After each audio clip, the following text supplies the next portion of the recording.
بار بار جب بھی دعوت کی بات آتی ہے ادعو الی سبیل ربک بالحکمت والموعظۃ الحسنہ، اپنے رب کی طرف لوگوں کو بلاؤ حکمت کے ساتھ. یہ حکمت کا لفظ اللہ نے کیوں ایڈ کر دیا ہے بھائی؟ اچھا اللہ ایک خاص طریقہ بھی بتا سکتا تھا اس طریقے سے بلاؤ، وہ طریقہ اللہ نے اس لیے متعین نہیں کیا کہ ہر زمانے میں وہ طریقہ چینج ہوگا، اس لیے اللہ نے ایک جرنلی ایک کامن لفظ یوز کیا حکمہ. حکمت ہر زمانے میں تبدیل ہوتی ہے، ہر زمانے میں لوگوں کو دین کی دعوت دینے کا طریقہ بدلتا چلا جائے گا. مولانا طارق جمیل صاحب جب گئے نا کسی بڑے ایکٹر کو دعوت دینے کے لیے دین کی، تو ان کی کارگزاری میں نے خود سنی. کوئی بہت بڑا ایکٹر تھا، اس کو دعوت دینے گئے تو مولانا کہتے ہیں کہ میں نے دعوت ہی نہیں دی اس کو حالانکہ گئے کس کام کے لیے تھے؟ دعوت دینے کے لیے. اور کمال کی بات ہے کہتے ہیں میں نے اس کے سامنے بیٹھ کے اپنی پرانی فلموں کی جو بچپن میں کبھی دیکھی ہوں گی توبہ کر لی انہوں نے، وہ فلموں کی باتیں شروع کر دی اس کے جو بہت پرانی فلمیں کبھی دیکھی ہوں گی انہوں نے، اللہ معاف فرمائے ان کو بھی. تو اس زمانے کی تو فلمیں اس زمانے کی فلموں میں اور اس زمانے کی فلموں میں بھی ایسی زمین آسمان کا فرق تھا. خیر فلمیں کسی بھی زمانے کی ہوں. تو کہتے ہیں میں نے وہ تذکرے شروع کر دیے اس کے سامنے. اب کوئی ظاہر پرست تو بولے گا یار یہ کیا، آپ گئے تھے دین کی دعوت دینے کے لیے اور کھانا کھا کے باتیں کر کے آ گئے. بھائی یہ بھی بعض دفعہ یہی دعوت ہوتی ہے. بعض دفعہ کیا ہوتا ہے اس کال دعوت کا یہی طریقہ ہوتا ہے کہ دعوت نہیں دینی. میں نے 2-3 ہفتے پہلے بیان کیا تھا نا کہ ایک آدمی نے کہا غیر مسلم آپ سے ملنے کے لیے آتے ہیں آپ دعوت کیوں نہیں دیتے؟ میں نے کہا یہی دعوت ہے کہ بس ملنے آ جائیں، سلام دعا چائے پئیں کھانا کھائیں، السلام علیکم وعلیکم السلام، ہو گئی دعوت. اسلام کا پیغام لوگ نہیں سمجھو گے بھائی، جملہ کمپلیٹ کیا کرو. اسلام کا پیغام چلا گیا، کیونکہ یہ جو دعوت ہے نا کہ آپ اسلام لے آؤ، یہ بہت، اگر ایک دفعہ بھی اس نے کہہ دیا نا نہیں، ایک دفعہ بھی اس نے کہہ دیا نہیں، تو اس کی گمراہی کا عذاب پھر کس پر آئے گا؟ آپ پر آئے گا. تو دعوت کا یہ بھی ایک طریقہ ہوتا ہے کہ کچھ بھی نہ کہے کسی. چندے کا طریقہ پتہ ہے؟ ایک طریقہ یہ ہوتا ہے بھائی چندہ دے دو، ایک طریقہ ہوتا ہے ماشاءاللہ یار اللہ نے آپ کو بڑا نوازا ہے، ہماری مسجد زیر تعمیر ہے اور سنائیں کیا چل رہا ہے آج، ٹھیک ہے نا. اگلا سمجھ جاتا ہے کیا کر رہا ہے یہ چندہ مانگ رہا ہے. رشتے کا پیغام دیکھو نا، ایک طریقہ ہوتا ہے میں آپ سے شادی کرنا چاہتا ہوں، کبھی بھی نہیں ملے گی رشتہ. جب بھی لڑکی والوں کو خود پیغام بھیجو نا، پتہ ہے آج کل لوگوں میں کھوپڑی صحیح نہیں کام کر رہی ہے لوگوں کی. لوگ سمجھتے ہیں یہ مجبور ہو گیا ہے اور مجبور آدمی کو ہم نے دینی نہیں ہے، اس میں کوئی فالٹ ہوگا تبھی تو یہ مانگ رہا ہے. لوگ یہ سمجھتے ہیں کوئی اپنی بیٹی کا رشتہ خود کسی پہ پیش کر دے وہ سمجھتا ہے اس میں کوئی فالٹ ہے. لوگ سمجھتے ہیں کہ کیا اس میں کوئی فالٹ ہے. تو یہ عجیب چل پڑا ہے، حالانکہ ضروری نہیں ہے کہ ایسا ہو اس میں کوئی فالٹ ہو. تو اس لیے میں جب کسی کا رشتہ نہیں ہو رہا ہوتا نا تو میں کہتا ہوں آپ نے رشتہ مانگنا ہی نہیں ہے. کتنے لڑکے میرے پاس آتے ہیں حضرت اتنی جگہ ہم پیغام لے کر گئے ہیں، لڑکی والے لفٹ ہی نہیں کراتے، اور میں ان کے سامنے جا کے بولتا ہوں بھائی دیکھیں میں میری عمر ہو رہی ہے، آپ کائنڈلی شادی کر دیں اپنی بیٹی کی، میں صحیح رکھوں گا اس کو. میں ایسے جا کے ان سے ریکویسٹ کر رہا ہوتا ہوں پھر بھی نہیں دیتے. میں کہتا ہوں اسی وجہ سے نہیں دیتے کہ بھیک مانگ رہے ہوتے ہو. بھیکاریوں کو زکات دی جاتی ہے، بیٹیاں نہیں دی جاتی. آئی بس سمجھ، کیونکہ وہ سمجھ رہا تھا بھیکاری پتہ نہیں اس کو کوئی لفٹ نہیں کرا رہا تو کوئی فالٹ ہوگا نا اس میں. میں نے کہا آپ ہر آدمی کے لیے نہیں ہے، یہ اس طرح کے دھتکارے ہوئے لوگوں کے لیے پیکیج ہے جو رشتوں کی بھیک مانگ مانگ کے اپنا امیج ڈاؤن کر چکے ہیں. تو حکمت کے ساتھ آپ رشتہ مانگنا ہے کس کے ساتھ؟ حکمت کے ساتھ. اس کا طریقہ یہ ہے کہ آپ اتنے اچھے بن جاؤ اور پھر دور بھاگنا شروع کرو. کوئی رشتہ آپ کے جیب میں پیسے ہوں گے نا، پرسنالٹی ہوگی اور ایک دیکھنے میں لگے گا کہ آپ کو آپ کے پاس رشتوں کی کمی نہیں ہے. جب کسی کے لوگوں کے ذہن میں یہ میسج چلا گیا رشتے ہی رشتے، رشتوں کی فرشتوں کی طرح لائن لگی ہوئی ہوگی. کیونکہ لوگ خود بھی تو تلاش کر رہے ہیں بھائی اپنی بیٹیوں کے لیے، ان کو بھی تو نمٹانا ہے اپنی بچیوں کو. تو جب وہ دیکھیں گے آپ کے اندر قابلیت ہے اور آپ صحیح ہو تو وہ تو آپ کو جانے نہیں دیں گے کہیں. پھر جب وہ رشتہ دیں کہ بھائی ہم اپنی بیٹی کی آپ سے شادی کرنا چاہتے ہیں، ایک دم لیٹ نہیں جاؤ، ہاں میں تو انتظار میں تھا، وہ پھر سمجھ جائے گا یار کوئی گڑبڑ ہے. تو اس وقت موقع پہ آپ نے استغنا دکھانا ہے، اچھا اندر سے تو مرا جا رہا ہے نا، واہ بس ہو جائے. تو آپ نے کرنا کہ اچھا رشتے اتنے آئے ہوئے ہیں میرے لیے، اب سلیکشن تھوڑی مشکل ہو گئی ہے تو دیکھتے ہیں ابھی ذرا استخارہ بھی کرتا ہوں اور میں مشورہ بھی، میرا نہیں بولتے نا مفتی طارق مسعود سے مشورہ کر رہا ہوں، وہ کبھی بھی نہیں دیں گے. وہ تو کہیں گے اتنے آئے ہوئے یہاں بھی کر لیں وہاں بھی کر لیں، یہاں بھی کر لیں وہاں بھی کر لیں. میرا تو بتاؤ ہی نہیں کہ میرے بیانات سنتے ہو. بولو کہ یار وہ اگر پوچھیں بھی نا مفتی طارق مسعود کے بیان سنتے ہو، کہتے ہیں یار وہ ان کے شارٹ ورڈ کبھی کوئی لطیفے وطیفے آ جاتے ہیں، باقی میں ان کی بالکل بھی متاثر نہیں ہوں. حالانکہ میرا بیان سن کے شادی کی خواہش پیدا ہوئی ہوگی اس میں. تو حکمت کے ساتھ، تو میرے بھائی بغیر حکمت کے رشتہ نہیں ملتا، کسٹمر بھاگ جاتا ہے. تو بغیر حکمت کے دین کی دعوت دینا کیسے جائز ہو گیا؟ یہ کیسے جائز ہو گیا کہ حکمت کے بغیر بس اب دین کی بات کو پھینک کے چلے جاؤ؟ تو اس لیے گھر میں تربیت کا بھی بہت. ایک صاحب میرے پاس آئے کہنے لگے میں نے اپنی بیگم کو اسمارٹ فون نہیں دیا اور میری گھر میں بڑی لڑائیاں ہو رہی ہیں. میں نے کہا کہاں رہتے ہو؟ اس نے کہا پتہ نہیں گلشن اقبال میں رہتا ہوں. اگر کسی گاؤں دیہات میں ہوتا تو میں کہتا بہت اچھی بات ہے، اسمارٹ فون نہیں ہونا چاہیے. میں نے اپنی بیگم کو اسمارٹ فون لینے نہیں دیا اور اس کی بڑی خرابیاں ہیں اور وہ پھر ٹک ٹاک دیکھے گی اور وہ فیشن کی چیزیں دیکھے گی. میں نے کہا میرے بھائی تو گلشن اقبال میں رہتا ہے، تو ڈیفینس میں رہتا ہے، اور تو یہ سمجھتا ہے کہ تیری بیگم کے پاس اسمارٹ فون نہیں ہوگا تو وہ تیری اطاعت کر لے گی، تیری بیٹی بھی تیرے داماد کی اطاعت نہیں کرے گی. اس بارے میں بغاوت کے علاوہ کچھ بھی حاصل نہیں ہوگا. مریخ پہ جا کے رہنا شروع کر دے، کیونکہ سب خواتین کے پاس اسمارٹ فون ہے, وہ ادھر بھی دیکھے گی اپنی بہن کے پاس, اس کے بہنوں نے لے کے دیا ہوا ہے اس کو اسمارٹ فون, وہ اپنی چاچی کے پاس دیکھے گی چاچو نے لے کے دیا ہوا ہے, اور وہ دیکھے گی اماں بھی چھپ چھپ کے, ابا نے پابندی لگائی تھی لیکن اماں نے الگ سے ایک پرس میں وہ اسمارٹ فون لگا کے رکھا ہوا ہے, اور وہ ہر جگہ جہاں بھی دنیا میں جائے گی اس کو سب خواتین کے ہاتھ میں اسمارٹ فون نظر آئے گا. تو اب یہ تربیت کا طریقہ کہ اسمارٹ فون ہی چھین لو آپ, یہ طریقہ چلنے والا نہیں ہے. رہا یہ مسئلہ کہ اس پہ تو غلط چیزیں بھی دیکھے گی تو غلط چیزوں کے خلاف بولتے رہو گھر میں چلتے پھرتے, بیٹا یہ بچوں کو سمجھاتے رہو, بیٹا دیکھو بری چیز نہیں دیکھتے, اور تبلیغ میں لے جاؤ ان کو, فضائل اعمال کی تعلیم میں بٹھا دو. یہ طریقہ تو سوٹیبل ہوگا, اگر آپ نے خلافت قائم کر دی نا گھر کے اندر, یہ چلنے والا نہیں ہے. آپ کہہ سکتے ہو کہ بھائی کیوں ہم برائی اپنے ہاتھ سے ان کو لے کے دیں. دیکھو برائی سے روکنا ضروری ہے, روکنے کا طریقہ کیا ہوگا, ایسا طریقہ جس سے برائی رکے گی نہیں بلکہ بغاوت ہو کے اور زیادہ پھیلے گی. وہ طریقہ صحیح ہے, یا وہ طریقہ ہے کہ جس میں دونوں امکان ہے, ہو سکتا ہے برائی ہو سکتا ہے برائی نہ ہو, ایک میں 99% چانس ہے کہ برائی پھیلے گی لازمی. تو یہ چلنے والا نہیں ہے سیٹ اپ. اور جب یہ موبائل فون آئے تھے نا, اسمارٹ فون تو اب ہو گیا نا, پہلے موبائل میں لوگ سختی کرتے تھے, موبائل نہیں ہوگا بیگم. میں نے کہا بھائی کسی گاؤں میں رہتا ہے, کسی کچی آبادی میں رہتا ہے تو پھر ٹھیک ہے, اس کے بڑے فسادات ہیں موبائل کے, لیکن آپ شہر میں رہتے ہو تو آج کل سب میرڈ خواتین کے پاس موبائل ہوتا ہے, تو اس کے جو سائڈ افیکٹ ہیں ان سے بچنے کی تو کوشش کی جائے گی. یہ نہیں ہوگا کہ آپ اتنی گھر میں ماشاء اللہ لگا دو کہ فون ہی نہیں ہوگا, وہ چھپ چھپ کے ہوگا فون آپ کے, اور پھر جو اس سے غلط فہمیاں پھیلیں گی اور بدگمانیاں پھیلیں گی. اب پکڑی گئی کسی دن تو آپ کہو گے یار تو میری اطاعت نہیں کرتی, پھر آپ کے شیطان اور برگلائے گا, یار چھپ کے فون رکھا ہوا ہے پتہ نہیں کس کس سے باتیں کرتی ہوگی. تو اور زیادہ کچھ فساد ایسے ہیں. دیکھو اور آسان مثال دیتا ہوں, علماء کہتے ہیں جب کسی سوسائٹی میں جب تک وبا نہ پھیلے اس کا علاج کچھ اور ہے, جب ایک وبا پھیل جائے تو پھر علاج کا طریقہ کچھ اور ہے. ایک وبا آئی نہیں ہے نا ابھی, اس کا طریقہ تو یہ ہے کہ جو بیمار ہے اس کو علاقے میں گھسنے ہی نہیں دو. بھائی ایک بیماری پھیل گئی, تعاون کی بیماری, ایک آدمی کا پھوڑا نکل گیا تعاون کا, کہیں چھنگا مانگا میں بیٹھا ہوا, وہیں بیٹھا رہے, ادھر نہیں آئے, پولیس اس کے گرد گھیرا کر لے, وبا ابھی پھیلی نہیں ہے, کیا خیال ہے, اور پھر گلے بھی ملو, کھاؤ پیو بھی ایک دوسرے کے ساتھ. وہ جو وبا والا آدمی ہے اس کو دور رکھو, لیکن اگر وہ گھس گیا اور اس نے تعاون پھیلا دیا, اب یہ نہیں ہو سکتا کہ سب لوگوں کو جنگل میں بھیج دیا جائے. جو بیمار ہے اس کو کتنے پبلک کو کہاں بھیجو گے, کوئی بھی نہیں جائے گا. اور پتہ کیسے چلے گا اس میں یہ وائرس ہے, اس میں وائرس نہیں ہے. اب یہ طریقہ نہیں ہے کہ سب کو اٹھا کے جنگلوں میں بھیج دو آپ. اب یہ طریقہ ہے کہ ویکسین لگاؤ, تھوڑا سا سوشل ڈسٹینس رکھو, اور ایکسیپٹ کر لو کہ سوسائٹی میں بیمار لوگ بھی ہیں, یہ ماننا پڑے گا, اب یہ ختم نہیں ہو سکتی. علماء نے, ہم جب دارالعلوم کرنگی میں ایک دفعہ اجلاس تھا, حضرت مفتی تقی صاحب وغیرہ اور سب بڑے بڑے علماء بیٹھے, تو ویڈیو سی ڈی پر بحث ہو رہی تھی, ویڈیو سی ڈی پر نا کہ یہ شرعاً جائز ہے یا نہیں. 2 مہینے بڑی بحثیں چلی تھی. تو وہاں یہ بات بہت اچھی سامنے علماء نے, بڑے حضرات نے رکھی. حضرت مفتی تقی صاحب نے بھی فرمایا کہ وبا آنے سے پہلے کسی چیز کا علاج کچھ اور ہوتا ہے, وبا آنے کے بعد جب پھیل جائے تو پھر علاج کچھ اور ہوتا ہے, پھر علاج کچھ اور ہوتا ہے. اب دیکھو جب انگریز ہندوستان میں آیا, علماء نے پابندی لگائی انگلش مت سیکھو, کیونکہ انگلش صرف انگریز بولتا تھا, ہماری تعلیمی زبان انگریزی نہیں تھی. اس وقت جو انگلش سیکھتا نا وہ ملحد ہوتا تھا, وہ ایتھیسٹ بن جاتا تھا, وہ پورا غیروں کے رنگ میں ڈھل جاتا. لیکن جب انگلش زبان ہم نے روکنے کی کوشش کی کہ نہ پھیلے دنیا میں, لیکن رکی, وہ بولتے کیوں نہیں. علماء نہیں چاہتے تھے انگلش پروموٹ ہو, علماء چاہتے تھے اردو یا عربی زبان دنیا میں پھیلے. جب خلافت عثمانیہ تھی تو مسلمان تو انگریزی نہیں جانتے تھے, نہ بولتے تھے, پوری دنیا میں عربی پھیلا دی تھی انہوں نے.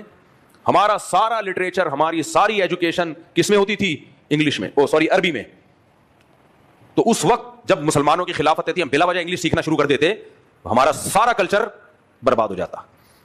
لیکن مسلمانوں نے کوشش کی انگلش کے سامنے بند باندھنے کی, نہیں باندھ سکے, بالآخر وہ زبان پھیل گئی. اب علاج پتہ ہے کیا ہے, اب یہ نہیں ہے کہ بلا وجہ مخالفت کر کے آپ سوسائٹی سے تنہا ہو جائے. اب آپ کے پاس سوسائٹی میں ان ہونے کے لیے ضروری ہے کہ آپ کو انگلش آتی ہو. اب جس کو انگلش نہیں آتی وہ بلا وجہ احساس کمتری میں رہتا ہے. آج بنگلہ دیش سے جو مولانا آئے نا, وہ یہی بتا رہے تھے کہ بنگلہ دیش میں مدارس میں طلبہ کو بالکل ہی, وہ ہمارے جامعۃ الرشید کا وزٹ کیا تو کہہ رہے ہیں یار آپ کے یہاں تو الگ ماحول ہے, ہمارے یہاں تو بنگلہ دیش میں طلبہ کو بالکل انگلش نہیں آتی. علماء اتنے خلاف انگلش کے, کہتے ہیں اس کا نقصان یہ نکل رہا ہے, یہ ہو رہا ہے کہ وہ طلبہ سوسائٹی سے بالکل کٹ گئے ہیں, احساس کمتری میں, کہیں بھی جاتے ہیں بات نہیں کر سکتے, کیونکہ بنگلہ دیشی زبان بین الاقوامی زبان تو نہیں ہے نا, اردو بھی نہیں آتی ان کو, تو کہیں بھی سروائیو نہیں کر پاتے, وہ اپنے کنٹری کے اندر ہی بند ہو کے رہ گئے. تو دیکھو جب تک انگلش پھیلی نہیں تھی, حل یہ تھا کہ روکو. جب پھیل گئی ہے, آپ کے نہ چاہتے ہوئے بھی ایک زبان پھیل گئی ہے, اب یہ ہے کہ آپ بھی 2 گھونٹ آپ بھی پی لو. سمجھ آ رہی ہے بات؟ اب آپ کو سوسائٹی میں چلنے کے لیے, سروائیو کرنے کے لیے سیکھنی پڑے گی, ورنہ پیچھے رہ جاؤ گے آپ.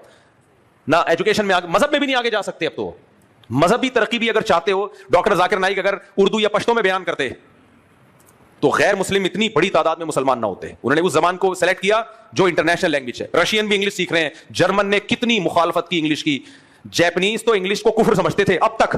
ہم تو بہت جلدی انگلش کی طرف آ گئے, لوگ ہمیں دقیانوس کہتے ہیں نا کہ یہ مولانا لوگ اتنی دیر سے انگلش کی طرف آئے ہیں, اور ابھی بھی بہت سارے آئے نہیں ہیں.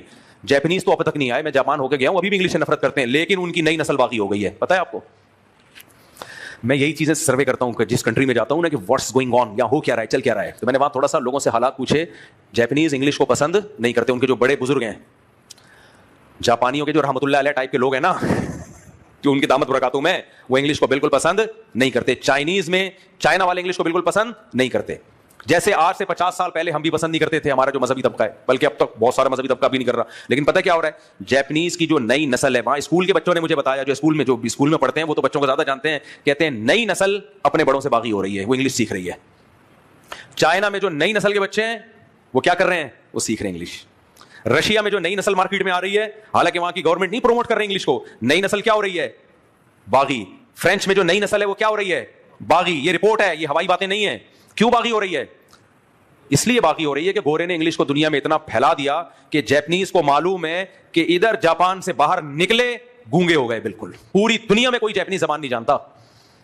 تو نئی نسل بولے گی یار ہم تو جاپان سے باہر گونگے بہ رہے ہیں, چھوڑو ابا نے کیا بولا کہ اپنی زبان, اپنا کلچر, اپنا چنگ پونگ میں جو مزہ ہے وہ ٹھش پش میں نہیں ہے. تو وہ کہتا ہے یار وہ ابا اب once upon a time China سے آپ باہر نکلو, ختم. چائنیز زبان کیا ہے, ختم. جرمنی سے آپ باہر نکلو, جرمن زبان ختم. ہمارے ایک دوست ہیں جرمنی کی یونیورسٹی میں پڑھے, جرمن زبان بھی جانتے ہیں, انگلش بھی جانتے ہیں. وہ بہت بڑے یہ جو سولر پلیٹیں ہوتے ہیں نا اس کے انجینئر ہیں. یہ جرمنی میں ہی, یہ میرا خیال ہے جو سولر کے ذریعے بجلی بنانے کی جو ٹیکنالوجی ہے یہ جرمن سے شروع ہوئی ہے. وہاں انہوں نے جرمن زبان بھی سیکھی, انگلش بھی سیکھی, اور دنیا بھر میں گئے, وہ لیکچر دیے انہوں نے. رشیا سے ان کو بڑی اچھی جاب آئی, یونیورسٹی میں پروفیسر لگے. کہتے ہیں میں وہاں گیا ہوں, کم بختوں کو انگلش کا ایک لفظ ہی نہیں آ رہا. کہہ رہے ہیں وہ مجھے کہہ رہے ہیں پڑھاؤ, میں کیا پڑھاؤں یار تمہیں. اور کہہ رہے وہ تعصب اتنا رشین میں, وہ کہہ رہے ہیں نہیں تمہیں رشین زبان سیکھ کے رشین زبان میں پڑھاؤ, انگلش میں نہیں. کہہ رہا میں نے کہا تمہارے باپ کا نوکر ہوں میں میں پہلے جرمنی میں جا کے جرمن سیکھی میں نے, اس لیے کہ تاکہ وہاں کی یونیورسٹی پڑھ سکوں. انگلش اس لیے سیکھی, بین الاقوامی زبان ہے. اردو میری اپنی زبان ہے, وہ بیچارے ادھر پنجاب کے. تو کہتے ہیں کہ اب میں تمہاری خاطر میں رشین سیکھوں, کتنا مشکل ہے ایک زبان سیکھنا. ٹاٹا بائے بائے کر کے نکل آئے وہاں سے, بولے میں نہیں سیکھ رہا, جاؤ گے. تو یہ کب تک چلے گا, زیادہ عرصہ تھوڑی چلتا ہے. نئی نسلیں کیا ہوتی ہیں پھر, بولو, باقی ہوتی ہیں. تو اس سے ایک جنرلی ایک اصول ہمیں پتہ چل گیا میرے بھائی, جو وبا آنے سے پہلے علاج کچھ اور ہوتا ہے, جب آ جائے سوسائٹی میں ایک چیز پھیل جائے تو اس کا اصلاح کا طریقہ. تو جیسے انگلش دنیا میں پھیل گئی ہمارے روکنے کے باوجود, اسی طرح میرے بھائی کمپیوٹر اور اسمارٹ فون بھی دنیا میں پھیل چکا ہے, چاہے مجھے پسند آئے یا نہ آئے, یہ پھیل چکا ہے. اب اس کا علاج یہ نہیں کہ اس کا بائیکاٹ کرو, یوٹیوب پہ پابندی لگاؤ, فیس بک پہ پابندی لگاؤ, اور اپنی بیگم سے اسمارٹ فون چھین کے پھاڑ کر کے توڑ دو اور فضائل اعمال پکڑا دو. وہ فضائل اعمال کی بھی نہیں رہے گی, فون کی بھی نہیں رہے گی.